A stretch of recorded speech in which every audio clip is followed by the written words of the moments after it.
Cigarette உள்ளிட்ட புகையிலை பொருட்கள் மீது 8% முதல் 279% வரை கூடுதல் வரி விதிப்பதற்கான அறிவிக்கையை ஒன்றிய அரசு வெளியிட்டுள்ளது. இதன் மூலம் பிப்ரவரி 1ஆம் தேதி முதல் சிகரெட், புகையிலை மற்றும் குட்கா பொருட்களுக்கான விலை பன்மடங்கு உயரும் நிலை ஏற்பட்டுள்ளது. உடல் நலனுக்கு ஆபத்தை ஏற்படுத்தும் புகையிலை பொருட்களுக்கான வரியை பன்மடங்கு உயர்த்த வேண்டும் என ஜிஎஸ்டி கவுன்சிலில் கடந்த செப்டம்பர் மாதம் தீர்மானிக்கப்பட்டது. இதையடுத்து புகையிலை பொருட்களுக்கான கலால் மற்றும் சேவை வரிக்கான சட்டத்தில் திருத்தம் செய்வதற்கான மசோதா நாடாளுமன்றத்தில் நிறைவேற்றப்பட்டது. இந்நிலையில் ஒன்றிய அரசு வெளியிட்டுள்ள அறிவிப்பில் பிப்ரவரி 1ஆம் தேதி முதல் சிகரெட் உள்ளிட்ட புகையிலை பொருட்களுக்கான கூடுதல் வரி அமலுக்கு வரும் என தெரிவிக்கப்பட்டுள்ளது. இதன்படி சிகரெட்டின் நீளம் மற்றும் வகைக்கு ஏற்ப விலை உயர்வு இருக்கும் என தகவல் வெளியாகியுள்ளது.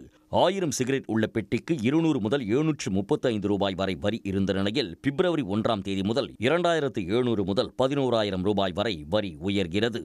ஒட்டுமொத்தமாக சிகரெட்டின் விலை 4 மடங்காக உயரும் என்றும், உதாரணமாக 18 ரூபாய் உள்ள சிகரெட் விலை 72 ரூபாயாக அதிகரிக்கும் என்றும் கூறப்படுகிறது.